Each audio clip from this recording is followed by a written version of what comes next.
College students, we all know spring break is a rite of passage, but when things don't go as expected, it can end up being pretty costly. And to avoid the pitfalls of a vacation disaster, Susan Hogan is in now to give us the spring break survival guide. Hello there, Susan. Hello, Danielle. Well, you know that students who are in college already know where they want to go. They've already got it in their mind. They want that, tropical getaway where they can party it up and everything like that. But what should they really do first when they're thinking about going on break? Well, this is kind of like the duh, but you gotta save the money, because spring break can cost you anywhere between $1,000 and $2,000. And also, depending on whether you're going to book the trip yourself or go through one of those destination vacation clubs, that really is going to make the difference between, $1,000 or $2,000 too. And speaking of that, if you want to go through one of those companies that books these types of vacations, what do the kids need to know? Because they're not really thinking of all the details. They're just thinking destination. Right. They're thinking about,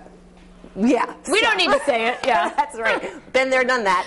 Well, what they really need to do is find out what is recommended. Talk to your friends and see where they have gone as well. A lot of these vacation clubs, these resort clubs that book the all-inclusives, they will say that they're going to have parties at the local bar near the campuses, and it appears that they're sanctioned by the actual university or college themselves, but they're really not. The colleges are not sanctioning these things. Right. But that's okay. So if you go to the bars and you go and you want to learn a little bit more about these destination clubs, just be aware about what their policies are, and you really want to check to see about the Better Business Bureau. Yeah. The BBB really does recommend, and they'll also rate a lot of these vacation clubs, and you really need to look on that. And look at what the complaints are too. I mean, some of the complaints could be just pretty minor. See what the nature of those complaints are. That is pretty important as well. And a lot of these kids want to go to foreign countries, and as parents, you want to make sure that the kids are going through a company that is accessible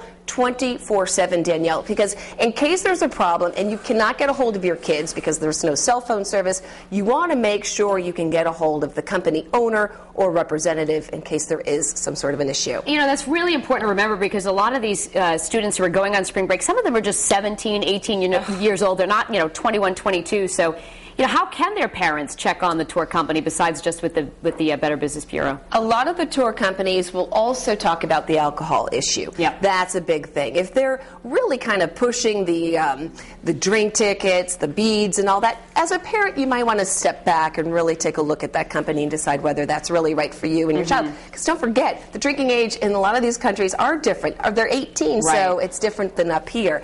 Also, ask the vacation company itself about its cancellation policy, because oftentimes with these all-inclusive resorts, they overbook. So last minute, you might get a cancellation. So what is your right as the vacationer yourself? What is their refund policy, and how quickly are you going to get that refund? And if you can't get the refund, then do you get credit for another vacation some other time?